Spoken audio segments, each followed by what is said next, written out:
N'achetez pas ce PC d'occasion. Vous voyez ce logo Intel Core i7 ? C'est peut-être le plus gros piège de votre vie.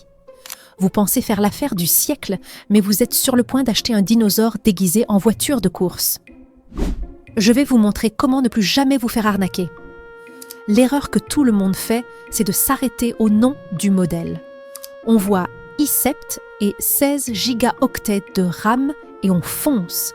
Mais un i7 d'il y a 10 ans est moins puissant qu'un simple i3 d'aujourd'hui.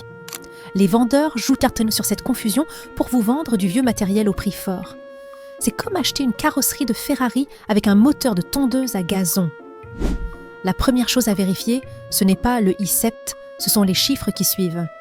Regardez bien, si vous voyez i7-4770, le premier chiffre après le tiret, signifie que c'est la 4e génération.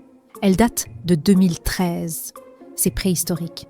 Aujourd'hui, on est à la 14e génération. Ne descendez jamais en dessous de la 8e ou 10e génération pour Windows 11. Pour vérifier cela en direct devant le vendeur, faites Windows plus pause sur le clavier. Si le vendeur refuse que vous touchiez au PC, fuyez. Une fois dans les paramètres, vérifiez aussi la fréquence. Un processeur qui surchauffe au repos est un processeur qui a été maltraité.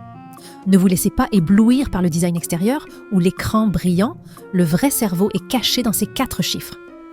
Le deuxième piège, c'est le SSD.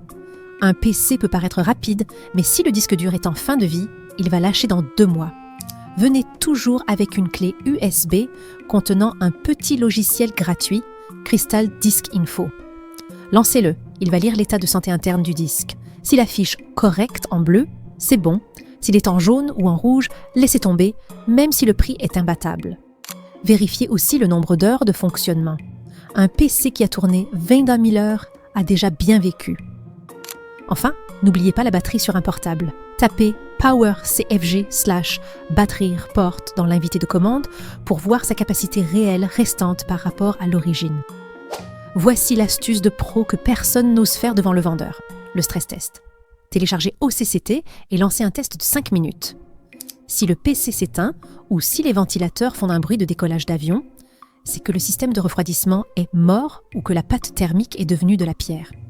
Un vendeur honnête n'aura rien à cacher et vous laissera tester la machine. S'il commence à stresser autant que le PC, c'est qu'il y a un loup. Mieux vaut perdre 10 minutes à tester qu'à perdre 400 € dans une machine qui finira à la poubelle avant la fin de l'année. Avez-vous déjà acheté un PC qui a rendu l'âme après seulement quelques mois ? Racontez-moi vos pires expériences en commentaire pour qu'on puisse s'entraider. Si vous voulez d'autres astuces pour ne plus vous faire avoir par le marketing, laissez un pouce bleu et abonnez-vous. On se retrouve très vite pour décoder la tech ensemble. À la prochaine.